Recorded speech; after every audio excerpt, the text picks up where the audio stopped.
Hey folks, Jessica here. We are back with another character spotlight. The last one seemed really popular. You guys really enjoyed the Ray spotlight, so I would keep on doing these for you guys. Let me know down below in the comments what characters you would be interested in me covering. I think left to my own druthers, I would probably just focus on the meta-defining characters, so like the Zoes and the Andiras of the world, but I should honestly probably round that out with some more niche or underrated characters, so you let me know down below. Now today, we're going to be talking about a character that is neither niche nor underrated. Holiday Narmaya. In a lot of ways, she's a good contrast to the Ray spotlight, because where Ray is strong because she's a powerful buffer and a very strong back row supporter, like a loving mother should be, Holiday Narmaya is the complete opposite. She is a beast. She is freaking sicko mode. She will dumpster anybody that steps in front of you. And we're going to talk about why that is. So, Holiday Narmaya, Christmas Narmaya, is an Earth attacker, and I feel like if you're a more casual player, you would look at this, even if you're new, you'd look at this and be like, oh yeah, she looks like a really good attacker. I'll probably run her. She seems like she would be one of the better Earth attackers. Well, there's a couple of nuances here that actually make her freaking way more than that, like just completely nuts. So in terms of strength, she's a 9-8, like I mentioned in the Ray spotlight. The only thing above a 9-8 is the 10s, so very, very highly regarded character. Let's talk about why. One of nature is her charge hack, massive earth damage to a foe, whatever. Dodge, tank, and counter effect Narmaya. Okay, cool. Her 1 is part of her really powerful kit. Apex of Nothingness is the thing that comes off of it. Gives bonus superior element damage effect to the caster, plus dodge, tank, and counter effect. 2 hits. Consumes 30% of the charge bar and consumes 100% of charge bar to extend the effect duration. So let's give you some numbers.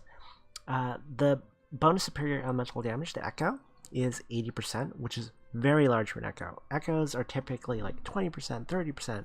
80 is very, very, very big.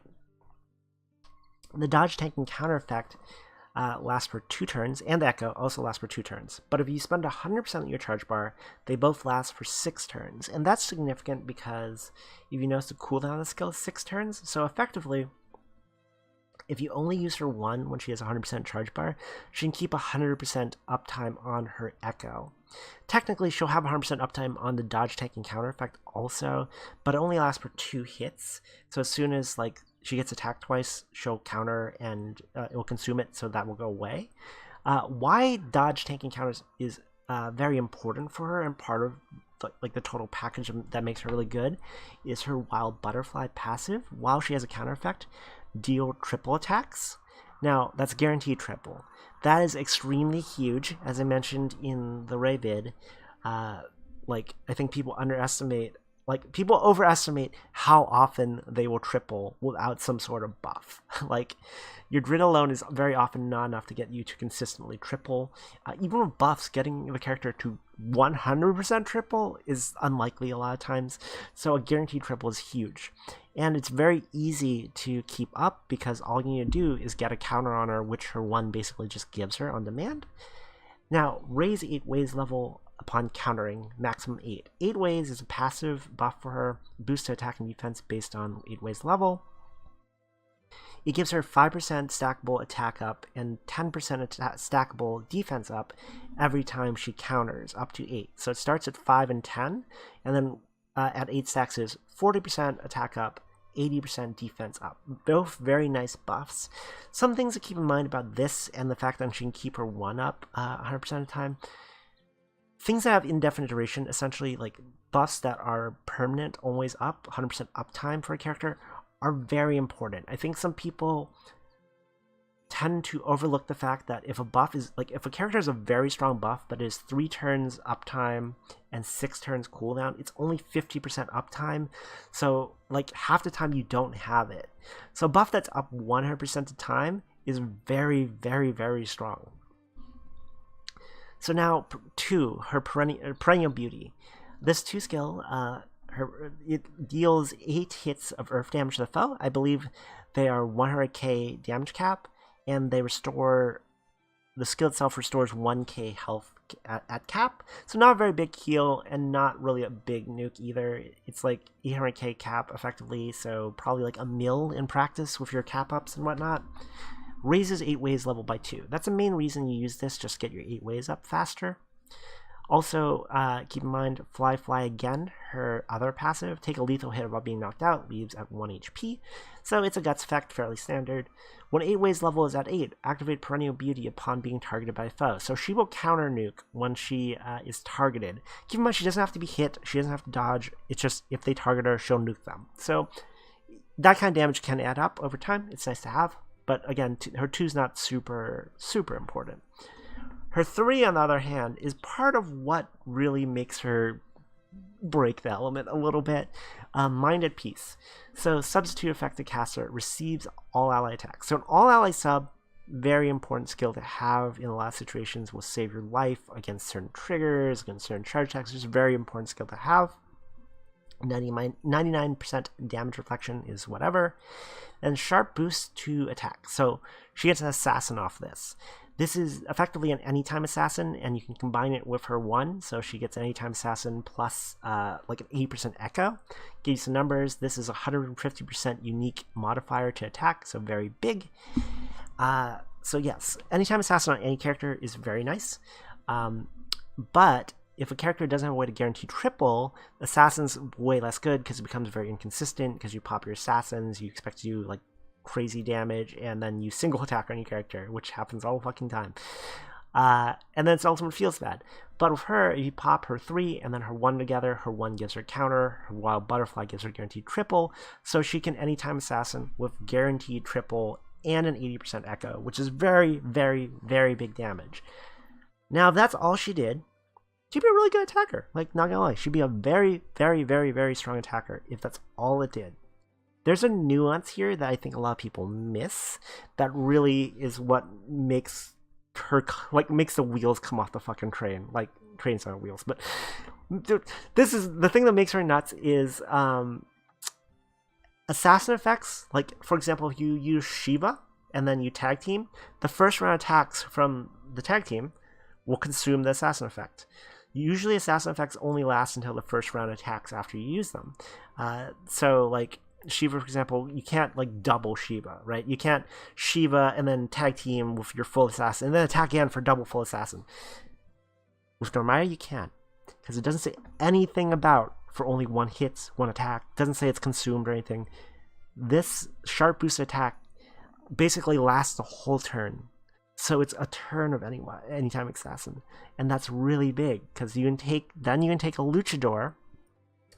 And you get all her shit up, and you go hit tag team, and she'll like throw out like just 2 million autos and shit, and then like hit attack again, and then she'll do another round of huge attacks. And then you have Quillen, you can reset it and do it again. If you have another Quillen, you can do it again, another Quillen, and you do it again. And you see where I'm going with this, right? So let's look at.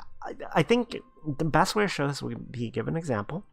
But let's look at her EMPs real quick while we're down here. She's got skill cap EMP, sure, cool. Cap up is nice. Plays very well with her auto nuke, her auto counter. I would not put points in hostility because you kind of like she has a counter, but you don't really want her to counter because once she consumes those counter charges, she won't have guaranteed triple anymore. So don't put points in hostility. Only thing I can tell you there. Let's look at my grid real fast.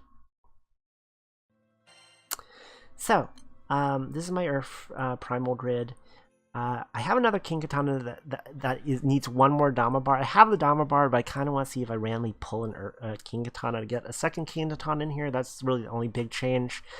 This Dark Opus is not 5-star. I was thinking about 5-starring it back before they announced Water Unite fight. I think a lot of people were. In fact, you know, my heart goes out to you if you 5-star uncap this before the Water Unite fight, thinking that Earth would be next.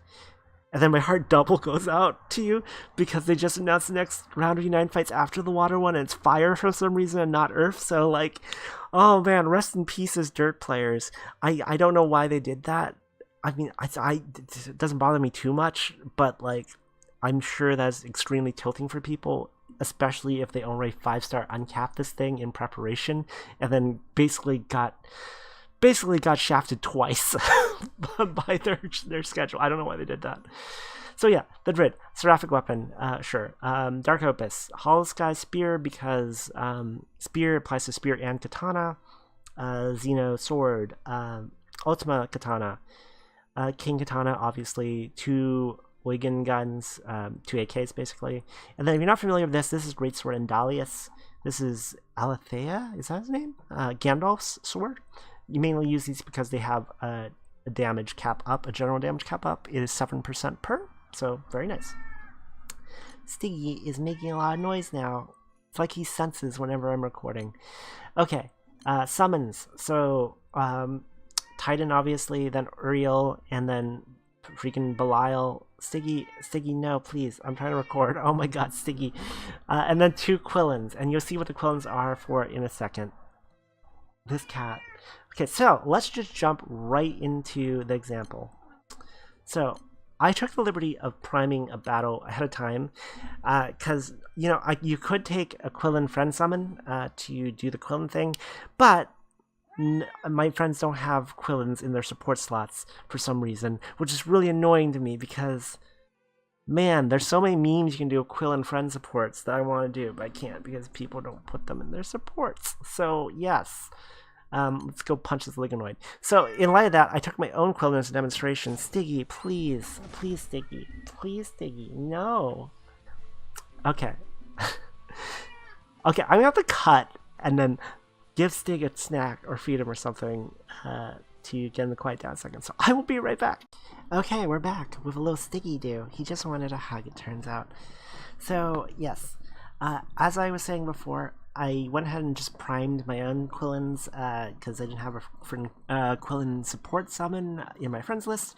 So yeah, this is basically what it'll look like. For longer fights, I actually do recommend taking Quillins in your support list. Quillin's actually a pretty easily farmable summon. You just have to do Rise of the Beast and then do get the seals and join trains. Just join trains. Like I usually get at least a Quillin, if not 2 or 3 per train I do. So like they're not bad to farm at all.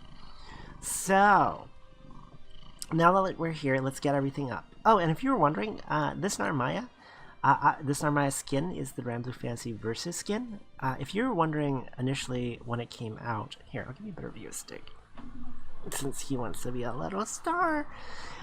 If you're wondering when it came out, isn't that just the Dark Narmaya skin? It is, but it's actually got a few changes that make it kind of cool. You can change the skill effects out for each skill individually. It's only skin that does that. It's very interesting. And then it's the Dark Narmaya skin, but it's much better and it's animated in a much more detailed manner. So like if you watch closely, you can see her like hair blowing in the wind, and then she's got like the energy aura radiating off her when she's building her charge attack. It's pretty cool. So let's get everything up. Okay, so get that stuff up, do a little bit of that, and then get all Kane stuff up. This is the Katana meme team. If only luchadors knew how to use katanas, I guess. And then, okay, so we're gonna pop her 1, or her 3, and then her 1. Turn off charge attacks. And then we're gonna go ahead and tag team. And then, like, throwing out, like, giant-ass attacks. I can't even tell how much damage that is. And then, like, now, I could attack again. I could just attack, but I could also, like, go ahead and Quillin. And, like, just reset the tag team. And, like, another one. Do it again. And then, like, then we'll just do a regular, like, set of attacks. Throwing out big damage. I need to like freeze frame to see how much damage it is, but that was like 50 million damage in that turn. And then now, like, we can freaking assassin again. And then we don't even need to hit her 1 again. We could if we wanted. And then, like, you know, if we really wanted, we could like Quillin. This is probably not even the most effective way to do this. I'm probably doing this in a wacky order, but it's fine. Tag team again. Yeah, I think she was throwing out, I want to say it was like 3.6 million a hit on the last time. And then, you know, you attack, because, like, why not? and then like one more time you pop her 3 and then her 1, and then like you get another freaking round of assassin turns from her, again throwing up pretty huge ass numbers. And then, like, you know, if you wanted, I guess you could charge attack now.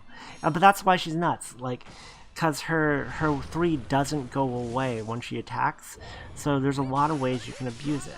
So that's why Holiday Narmaya is, like, just pretty intense when you start stacking, like, effects that let her abuse her assassin. And even if you're not abusing her assassin, she's still an attacker that can get guaranteed triples, that has an 80% echo, and an anytime assassin effect. Like, even if you're not abusing tag team and Quill and stuff, she, just on her own merits, is a huge attacker. Anyways, that's Holiday Narmaya. I guess I'm stuck here for a while because Stig wants to take a nap in my lap. But I will catch you guys later. Let me know if you enjoyed this. And yeah, just let me know down below who you want me to cover next. See you guys later. Bye.